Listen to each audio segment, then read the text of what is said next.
তবু আমি বক্তব্য রাখছি মিডিয়া চ্যানেলের মাধ্যমে। গরিরাজা কবিরাজ মহিদুর রহমান আর ইসলামিক তথ্য সম্প্রচার যে এ বিষয় সম্পর্কে আপনার জ্ঞান ও প্রদান করা হচ্ছে। আল্লাহ রাব্বুল আলামিন আমাদের সৃষ্টিকর্তা, সকলকে জানাই আসসালামু আলাইকুম রহমতুল্লাহ বারকাতু, এবং সকলের প্রতি আল্লাহর রহমত বর্ষিত করুক এবং আল্লাহর নবীর পরে শান্তি রহমত বর্ষিত করুক। সকল পৃথিবী ইসলাম কথার অর্থ আজ কি?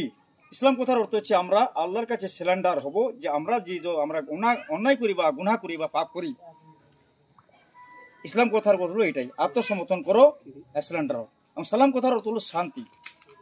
এবং যারা ইসলাম মানে চলবেন, ইসলাম মানে চললে আপনাকে আল্লাহকে বিশ্বাস করতে হবে, রসুলকে বিশ্বাস করতে হবে, নাহলে আপনি মুসলমান হতে পারবেন না। মুসলমান কাকে বলা হয়? যে আল্লাহ বা রসুলের তরিকায় চলে তাকে মুসলমান বলা হয়। মুসলমান কথার অর্থ হলো যে 5 ওয়াক্ত সালাত আদায় করতে হবে। আবার ইসলাম মেনেও যদি আপনি সুদ খান, মদ খান, দারু খান, গাঞ্জা খান, ভাং খান, আপনি মুসলমান নয়। আপনি ইসলামের দুশ্মন, আল্লাহর নবীর দুশ্মন, আল্লাহর দুশ্মন। আপনারা হুঁশিয়ার হয়ে যাও। ইসলাম নিয়ে ভণ্ডামি করবেন না, ইসলাম নিয়ে গুন্ডামি করবেন না। ইসলাম ধর্ম হলো শান্তির ধর্ম। ইসলাম শিক্ষা দেয় অন্ধকার থেকে মুক্তি। ইসলাম শিক্ষা দেয় মা বাবার সেবা করার পরামর্শ। আল্লাহ নবী বলছেন তোমরা মা বাবার সেবা করো। মা বাবার সেবা না করলে কেউ জান্নাতে যাবে না। কেন? যে বাপ মার অবাধ্য হলো সব থেকে হতভাগা কুসন্তান। যারা বাপ মাকে কষ্ট দেয় তারা আল্লাহ কোনো সাহায্য পাবে না, আল্লাহ তাদের ভালো চোখে দেখে না। আল্লাহ রাব্বুল বলেন যে ছেলেরা মেয়েরা বাবা মার সেবা করে তারা জান্নাতবাসী। আল্লাহ বলছেন যে ছেলে মেয়ে বাপ মার কথা শুনে না তার কথা আমি শুনি না।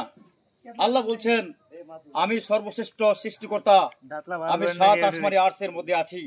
আল্লাহ বলছেন আমি এমন মানুষকে ক্ষমতা দেব যে মানুষকে দয়া করে, যে মোহাব্বত প্রদান করে, যে গরিবের দুঃখ বোঝে, যে মিসকিনের দুঃখ বোঝে, যে পথের পথচারী দুঃখ বোঝে, তাকেই আমি ক্ষমতা দেব। আল্লাহ বলছেন যে আমার ধর্মগুরু মোহাম্মদ রসুল সাল্লাল্লাহু আলাইহি সাল্লামের যে নীতি মানে না সে আমার বান্দা নয়। আল্লাহ নবী বলেন যে আমার আল্লাহকে ভয় করে না সে আমার উম্মত নয়, যে ইসলামকে মানে না সে আমার উম্মত নয়, সে হলো কাফের বা বেদিন বা মুনাফিক।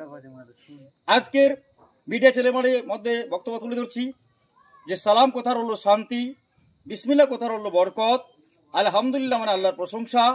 আল্লাহর শুকরিয়া আদায় করো, আল্লাহকে সন্তুষ্ট করো, আল্লাহকে ভয় করো। আপনার দুনিয়াতে কামিয়াব হবে, জয় হবে, সাফল্য হবে।